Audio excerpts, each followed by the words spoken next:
North Carolina nurse Johnathan Hayes stands accused of murder and attempted murder of patients in a hospital he worked at in the same year he was nominated to be a nurse of distinction. Hayes was arrested in October 2022 on 1 count of attempted first-degree murder and 2 counts of murder, according to the Winston-Salem police.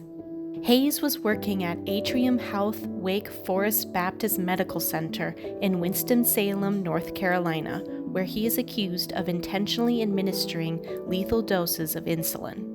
Police records indicate Hayes had a history of mismanaging medicine, and one patient said she was scared of Hayes and described him as sneaky. Pamela Little was under Hayes' care and almost died from too much insulin, according to the Winston-Salem police. Little said she saw him put a pill in her IV line, then remove it when another nurse came into the room. Later, Little suffered an attack caused by too much insulin. However, healthcare workers were able to get her blood sugar back to normal.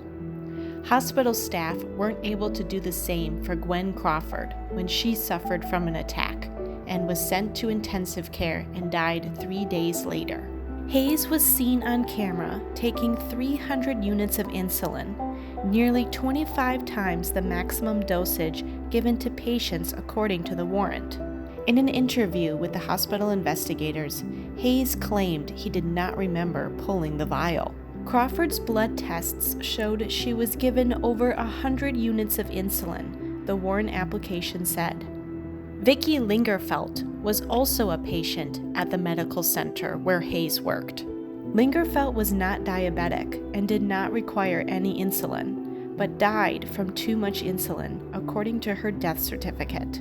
Hayes was seen on video taking another full vial of insulin from the medicine room before Lingerfelt died. Hayes stated there was a possibility that he had given Gwen Crawford the insulin he had drawn up, but he would have had to be way off his game, the warrant said.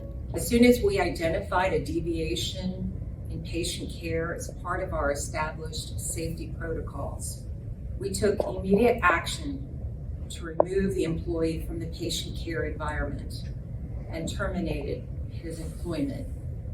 We also immediately notified law enforcement and the appropriate regulators and licensing boards, and have been working with them throughout this investigation.